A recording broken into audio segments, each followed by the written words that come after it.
Bonjour les patineurs, ici Natacha, diététiste du sport. C'est le temps pour des conseils de nutrition sportive quant au jour de compétition. Donc, de un, il faut se rappeler que le jour avant la compétition, il faut faire attention à l'hydratation. Ça prend de 4 à 24 heures à proprement s'hydrater. Donc, ce que vous consommez comme liquide la journée avant la compétition joue un rôle sur votre capacité d'atteindre votre plein potentiel. Rappelez-vous qu'une déshydratation peut diminuer la performance de jusqu'à 30% en affectant la puissance, le temps de réaction et la capacité d'endurance. Donc, très important de faire attention. Je veux que vous vous promenez cette journée-là, que vous soyez à la maison ou à l'école, avec une gourde d'eau, que vous prenez des tout petites gorgées. En cale pas, ça devient juste de l'urine dans ce cas-là, donc juste des petites gorgées à travers la journée. On commence avec un 2 à 3 litres de liquide total par jour. Le lait va compter, le jus va compter. Et puis, ces petites gorgées-là, ça va vous aider à atteindre votre hydratation. Donc, le jour avant, même si votre entraînement est réduit pour la préparation à la compétition, il faut quand même manger aux 3 heures. Donc, c'est clair que votre assiette va peut-être être un peu plus petite, vos portions vont être plus petites, possiblement. Si vous avez moins faim cette journée-là, ça se peut. Mais je m'attends encore que vous mangez aux 3 heures. C'est très, très, très important. Et les repas et les compétitions. Maintenant, le jour même, quand vous vous réveillez, si vous n'avez pas d'appétit, je vous encourage de prendre un smoothie. Vous allez voir dans les prochaines vidéos un exemple de smoothie. Puis le smoothie aurait les 3 parties de l'assiette.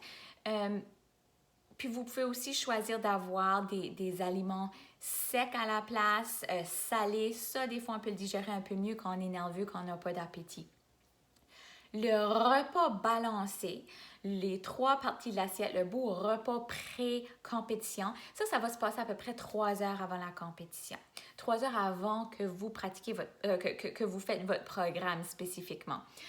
Donc, s'il y en a qui vont faire 3h30, ça va, il n'y a pas de problème, à environ 3 heures. Puis quand on parle de cette assiette-là, puis même de la journée avant la compétition avec les 3 parties de l'assiette, un rappel que les 3 parties de l'assiette, c'est de un, la protéine. Hein? On parle des œufs, on parle des noix, du beurre de noix, on parle du tofu, de la viande, du poulet, du poisson, du yogourt grec par exemple. Donc ça, c'est la partie protéine de l'assiette. Il y a aussi les fruits et légumes.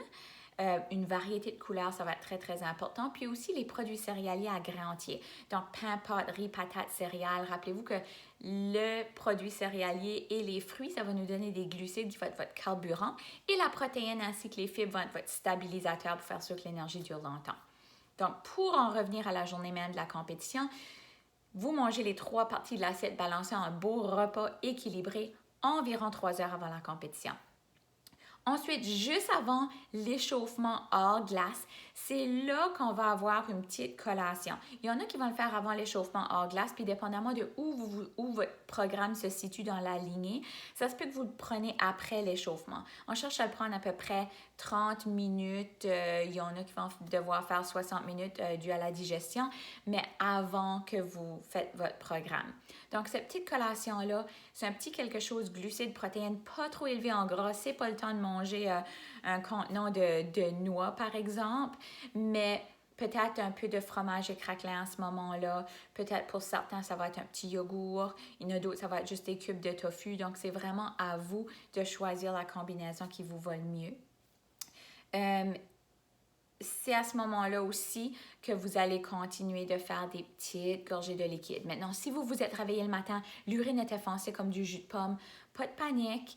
On préfère de prendre de l'eau la journée avant, suffisamment s'hydrater pour remédier à la situation. Mais bon, si ça se passe quand même, je vous suggère d'avoir en main du Pédialyte. C'est une poudre que vous pouvez acheter en pharmacie. Vous pouvez l'avoir à l'avance, des petits sachets, juste pour vous assurer que vous avez un plan B. Donc, c'est ça qu'ils utilisent à l'hôpital pour la réhydratation. Ça peut être du gastrolyte aussi. Il y a plusieurs différentes marques. Mais bon, c'est une poudre qui a été adaptée pour les hôpitaux pour réhydrater le plus vite possible. Donc, vous ajoutez cette petite poudre-là à votre eau dans les quantités requises ou les directives sur la boîte.